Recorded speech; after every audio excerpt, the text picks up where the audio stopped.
Hello, Mike. Hello, Bex. We are here at Vitality NYC, your brand new place. I'm so happy for you. Welcome. Congratulations. Thank you. I'm very, very excited to be having this conversation because it's going to be different today. Yeah, we did our first video on a couch.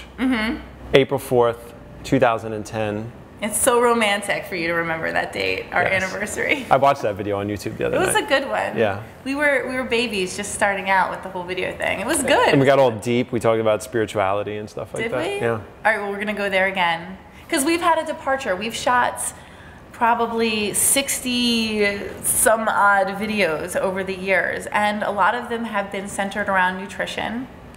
Nutrition, detox, Q&A videos, a lot of information. Yeah, let's tell my beautiful viewers exactly who you are.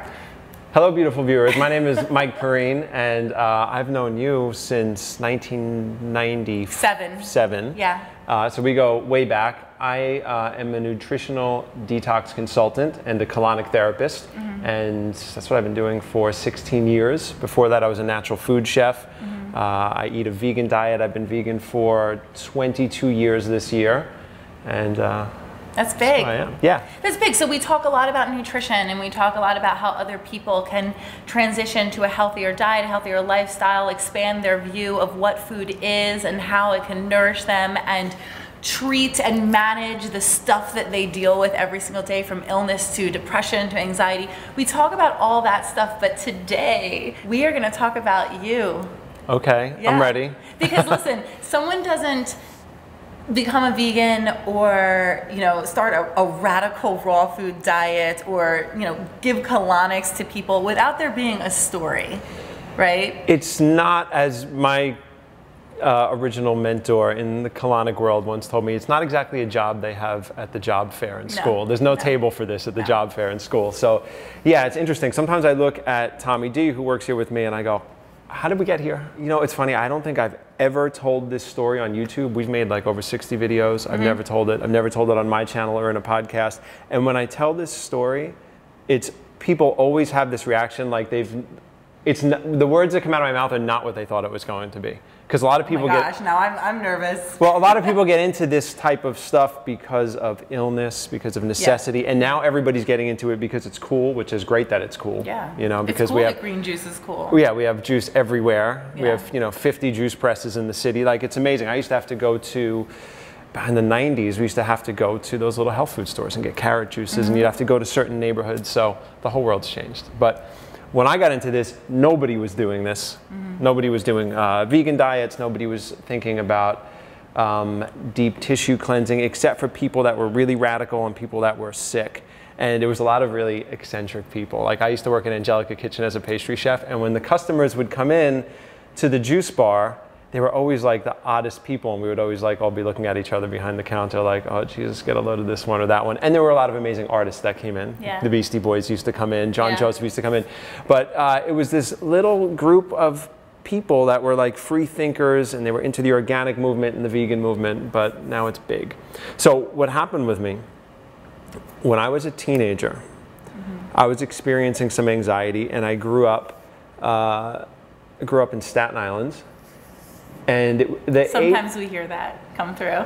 What, the Staten Island? Yeah. Whenever I talk to my mother, yesterday I told Stephanie, I was like, you really heard all the stuff coming through. But I grew up in Staten Island, and I love Staten Island, but there's a lot of not so great influences in Staten Island. So I was experiencing some anxiety that runs in my family. And I was self-medicating myself, and alcoholism also runs in my family. So I brought myself, I'll skip the whole story about that, but I brought myself into a very dark place at a very young age, and physically and mentally, I was not in a good place. I came from an amazing family. This was all me. My parents were loving and amazing and great, but I found myself in this cycle because I didn't know what I was experiencing.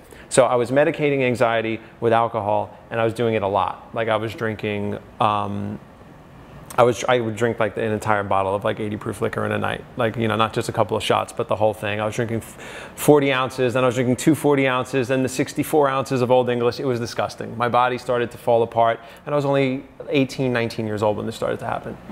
So what used to happen is I would get kind of sick one day a week where I couldn't go out and go cause trouble, do whatever I was doing, or waste time and drink. So I would just kind of stay home, and I would read books. And one night, I was in... I love this story. Yeah, it's so I'm so amped to hear this. This was so unexpected at the time, but Yeah. I was 19 years old, and I was in my parents' basement, and they had all these old books that they had from college and stuff like that, and I picked up this book, and it was the autobiography of Malcolm X. Why did your parents have that book? They're like white people from Staten Island. Like, why did they have the autobiography of Malcolm X in their basement? I'm That's awesome. I'm guessing it's a college book. It was the original printing, Yeah. you know, and I still have it. It's held together with a rubber band. The pages are all yellow. It's very special to me. I've posted it on Instagram and on different channels. I talk about it sometimes. But I picked up that book and I flipped through it, and the text was really small and it was really intimidating for me at the time. And something went off in my head where I said, I'm going to read this book. I said, I'm going to read this. So, and I didn't really know how I was going to follow through with that, but I started to read the book, and I don't remember how long it took me. It took me maybe a week or two, and I just read it from beginning till end. And as I was reading his process and his life story, my entire life changed. I don't think, like, my father is amazing, but at that age, I don't think I connected to him and connected to him as being a strong male, because I'd never worked a day in my life at that point, and I was just, you know, kind of getting into trouble. So Yeah. I didn't recognize his greatness and model it, but I was able to do that from reading Malcolm X's life story. Can we talk about this? I just want to take it sideways for a moment, because we had a really great conversation years back. I went to meet a friend of yours, Martin Hahn, yes. Martin Hahn, and I did a video with him, and he was talking about this idea of kind of rapid enlightenment, like how you can become enlightened over a weekend, over a very short period of time, and I was not buying it. That's with dyad meditation. That's with dyad meditation, Yeah. right. So he has a specific tool that he uses, but just this idea of being able to change your life so quickly and so profoundly over a very short period of time, the time it takes to read a book. I mean, I didn't get it then, but it's what I was doing that whole time. Like with my 4-minute meditations. It's not so much that you do this thing and your life changes and everything around you changes. Like suddenly your bank account gets full and your relationship is without problems, and you know, everything's awesome. You have experienced radical healing, which can happen, but you know, it's not that that happens. It's that in those moments, your perspective changes. The lens that you are looking through shifts, maybe comes into focus. And from that moment on, everything in your life changes. Like everything you do is different. So that's what I hear when you're talking about your experience with the autobiography of Malcolm X. Because your life was the same. I changed, and my life changed because of it, and it happened in an instant. And it's interesting, just to touch on the point we were just talking about, there is a passage, and I'm not Muslim and I don't know anything about that, but you know, Malcolm X was, and in the book there's a saying, I guess, that they say in Islam: take one step toward Allah and Allah will take 2 steps toward you. And I felt like that totally happened, not in the sense with Allah, but in the sense that I took 1 step towards the light, we'll just use that term, and all of a sudden everything started to come together in my life. Like all the forces I needed to continue on that path, I attracted like that. And I wasn't trying to. I was 19. I didn't know what I was doing, but I just said, no, you know what? I'm going to stop drinking and smoking and doing drugs, and I'm going to start eating better. And what that was I was just modeling Malcolm, so I stopped eating pork. I didn't know why. I was just like, he knows what he's doing. I'm going to do what he does. Things are our friends. Yeah. And as soon as I just started to do that, the whole world changed. Yeah. And it changed here. My whole world changed here. It was amazing. So here's the thing. So I go to church. You don't have to go to my church. You don't have to go to my church. Like, no one has to believe what I believe. But the teachings from my church are based on what we call the 5 principles. And the thing about a principle is, it's like a rule. It's like a law. So you don't have to believe it for it to be true. And this whole idea of moving toward light, spirit, source, God, whatever, and it being attracted back, you're a magnet for this force. That's just a rule. You can't avoid it. So it doesn't matter what you believe. My favorite recent saying of all time, the saying's not recent, it's an African proverb, at least that's what the internet says, is when you pray, move your feet. And it's how I've modeled my life, and I didn't realize it, but that's what it is. Instead of wishing, dreaming, hoping, and I do all those things too, you have to move toward it. Mm-hmm. Because that's what brings the change. It's not that the manifestation is only in the doing, but the universe has to get that signal that like this person's ready to work, this person's deserving, this person's worthy of reward. We don't just believe what we say because, it's something that we want to believe. I think that we've seen it. We just keep seeing all this proof. Yeah. It's like my son the other day was asking me about an afterlife, and he's like, you can't prove that there's an afterlife. And I'm like, but I know. But I know. Like, I have this knowing. And I know, like, you're one of those people that I go to. For those of you who are watching and have watched me for a while, I mean, you know how important he is in my life and how I'm always, like, I'll get all the advice and I'm like, but what does Mike think? Like, let me call up Mike. I'm like screenshotting things. I'm like sending you pictures of my vitamins. Because you walk your talk, but there's also this sense of, I know that you know. You know what you're talking about. You believe what you're talking about. I do, because I live it. This is your truth. Yeah, absolutely. I've dedicated my entire life from 19 on to eating clean, detox, and spiritual pursuits. And some Angry Birds and stuff thrown in there too. Oh, I remember that Angry Bird stage. that was quite the phase that you went through. And if I can give you a little bit more praise just for a moment. You may. Something that's really beautiful about your truth and how I know that you're standing in truth. And I think this is an indicator, if I may be so bold to be able to sort out people and judge them whether they're living their truth or not. Be bold when you compliment me. I'm going to be bold. No, I can tell that you're living your truth and you're standing in truth firmly because of your level of tolerance for people who do not walk your path. If I came to you and I said, you've seen me through every single stage of my eating habits, of every single incarnation of my fitness journey, my spiritual journey. Like, we've been through it. You've known me for 19 years. You've always accepted me with tolerance, with love, with respect. You listen to me. You guide me in a way that you know is going to feel right for me, and that I'm going to be able to receive it. And people who are not so firmly planted in their beliefs and don't have so much faith in what they're saying don't have as high a level of tolerance. Sometimes they become even, extremely intolerant. Because they come attached to trying to convince you that they're right about something or that they're, Yeah. Well, but that's I don't care convincing at all. themselves too, though. Yeah. Well, I don't care at all what other people do. You don't? No. I love people. I'd love for other people to not kill as many animals and things like that, but I'm not attached to it at all. No. And I think that allowed me, though, to move forward on my path in a way that felt very good for me, and it brought me closer to a place that I don't think that I would have been able to get to if you hadn't been that person in my life. Oh, good. That makes me happy. Yeah, I wasn't always that person. I was a militant vegan, as they all are. We all are militant vegans in the beginning. For the first few years, and I drove my friends and family nuts probably. Mm-hmm. And then I got to a point, we're 22 years in now, where this is for me. This whole thing is about me and for me. So if other people are interested, then we walk together. If not, then we still walk together, but you don't have to do what I do. There's a peace that comes with that knowing and that, living that truth. So I appreciate that. So today, you're on this journey that's like longer than probably anybody who's watching this video, which is very, very cool. I would say probably. I love my beginners, so I try to attract my beginners.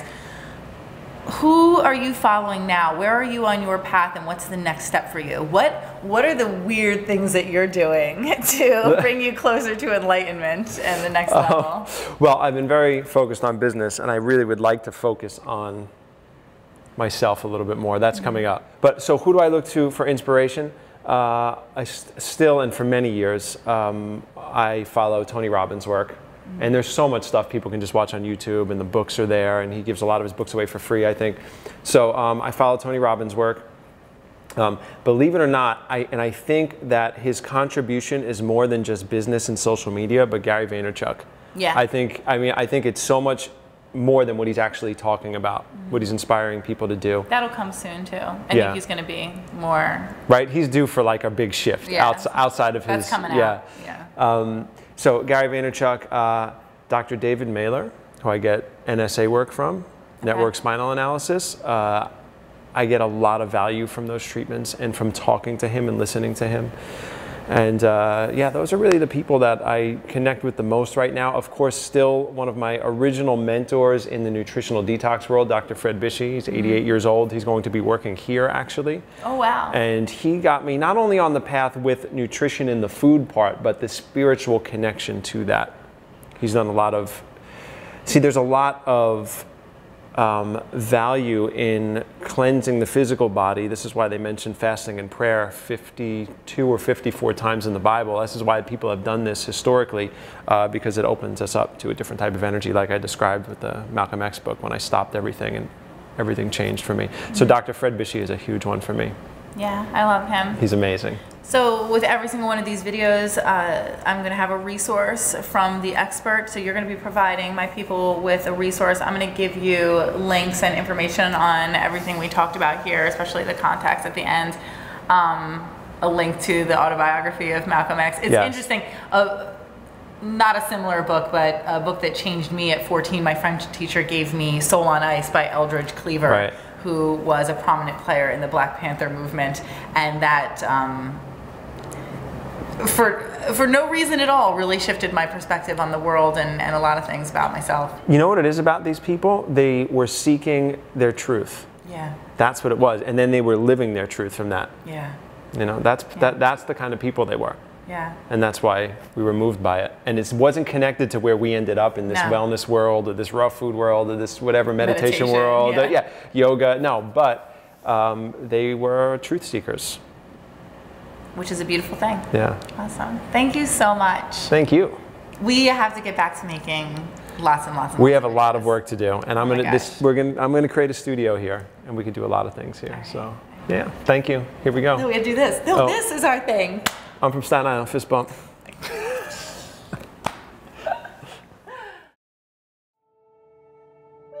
Close your eyes and start paying attention to your breath as it is in this moment. Notice your inhales and exhales as they travel in, through, and out of your body.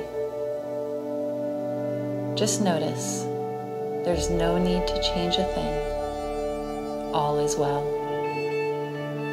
Hi, my name is Rebekah Borucki, and I want to show you how to find your own personal bliss. I have a website called BEXLIFE.com where I share my life as a wife and a mother of 5, and also where I teach people how to love themselves more through living mindfully. I'm also the author of a brand new book, You Have 4 Minutes to Change Your Life, and I can't wait for you to read it. I've taught hundreds of thousands of people how to create simple yet powerful meditation practices. After years of suffering from anxiety and depression that took root in childhood, I took control of my mental and physical health through yoga and fitness and a homegrown 4-minute daily meditation practice. My book will guide you through 27 different meditations that will help you cope with complex issues like grief, body acceptance, and relationships. You'll also read deeply personal stories from my life that show how meditation has helped me overcome my own big challenges. I promise that by spending just 4 minutes a day with this practice, you'll find deep, meaningful, and lasting healing. You'll learn to connect to yourself more fully and find your bliss. Pick up You Have 4 Minutes to Change Your Life. Simple 4-minute meditations for inspiration, transformation, and true bliss wherever books are sold.